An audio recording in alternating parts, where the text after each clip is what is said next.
done about 4 stops of, I think it's 32 stops along the way. 4-hour trip. If we would have taken a car, it would be, I don't know, 2.5 hours. But this is the way that you see the real Thailand out there, and not just tourist spots. These are the ticket guys. They come through to punch your ticket as you're riding along. Very old school. It's just a phenomenal way to travel and see real Thailand. The seats that we're sitting in are pretty old ones. I'm sure from like, I'd say the 60s. Just looking at some of the hardware on them, how ornate it is and stuff. But they're nice and comfy. Much better than some of the wood ones you may have seen from before that I videoed. Just the contrast of the old people, of the old poor people living on the edge of the tracks, and then high rises right in the background. Kids just playing along the side of the tracks.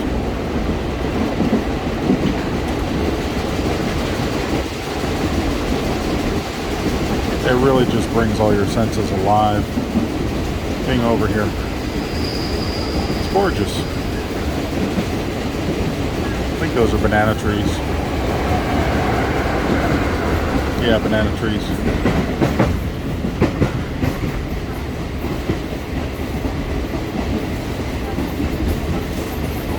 And I could walk right through that area and feel completely safe in those, I don't know if you want to call them slums or just low-income housing.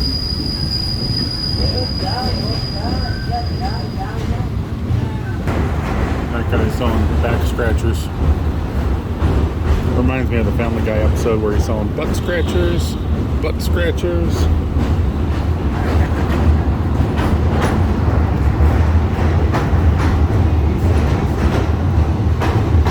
Isip baht, 20 baht for an extendable back scratcher.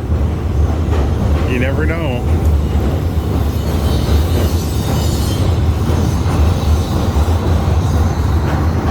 That's how it goes down on the train. With food, with products. A little bit of everything.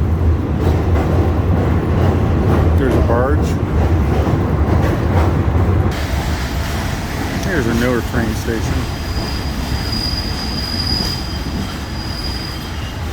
Redesigned. So, one other thing I'm going to tell you is that I believe there's no easy way to buy a ticket online for these buses, or for these trains. At the old station at Lamphong, but the new one, Bang Su, I think you can buy online. But the old one, you kind of have to go in person, and you have to go on the day that it's traveling. If you go into Hua Hin, or probably to the border of Cambodia. We're traveling today actually on a holiday, and it's, what is it, Monday? Yeah. It's Monday.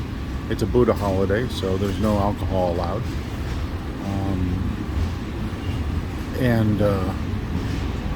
I don't know, it's pretty light travel so far, but we may pick up more people, and my friend Larry has said that he's seen people get on this train and stand for 4 hours the whole way there if you don't get on the train early and get a good seat. That's why we got here a little early, just in case, but there's plenty of seating on this train. But we were glad to be able to get on early and pick out nice comfortable seats.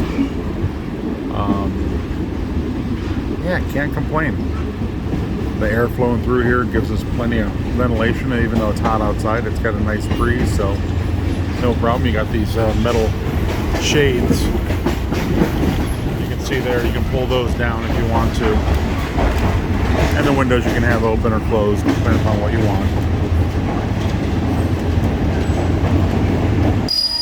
They've worked on their train lines quite a bit here in Thailand. They were having a rash of problems back in the day. they run on a narrow gauge train. I'm not sure. I'm not a train guy like that, but I know it's narrow gauge. Some of them, and that's the problem. And these old trains on them. Pretty interesting. Another stop here.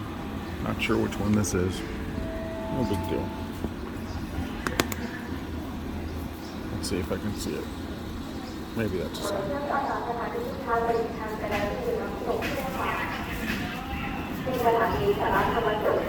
No, can't see it. There are those highways. They just run for miles and miles and miles all over Bangkok. You never really hit the ground.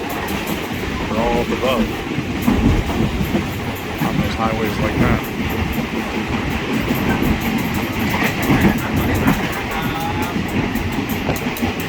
You can hear them clicking their ticket punches.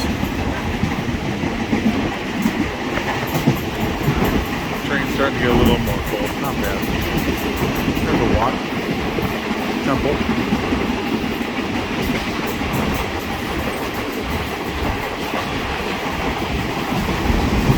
Staying by the Lamphong is interesting. Definitely a throwback to the old building and everything.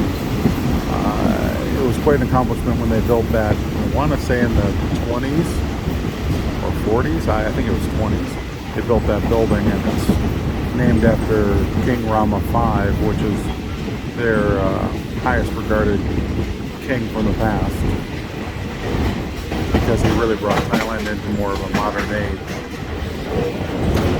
in many ways.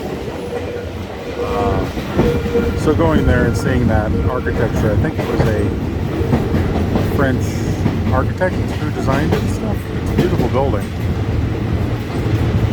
Definitely old.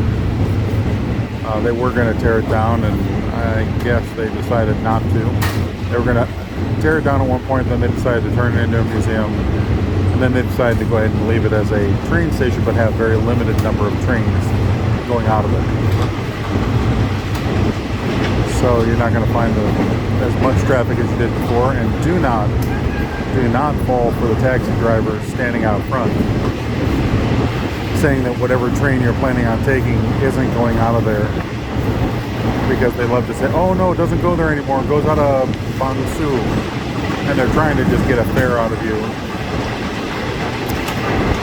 Trying to get you to take a taxi to the other train station, and it's all bull crap. So don't believe that. Just go on in. Don't let anyone help you. Get in the ticket office line, the ticket line, and ask them there. They speak enough English to answer your questions. There's also an information desk that can help you too. There are some hotels that are nearby. You know, if you're staying there, be aware that some of them do not have elevators if you have a lot of luggage, or if you're not prepared to do a lot of steps. But there are some cool old buildings to walk around and see. And I think right in that area, you're real close to Chinatown. And Chinatown is really two different areas. One, during the daytime, it's more sales of stuff, and then at night it changes into like more of a food vending type place, where they have tons of foods and stuff for sale. Okay, take a break for a little bit now.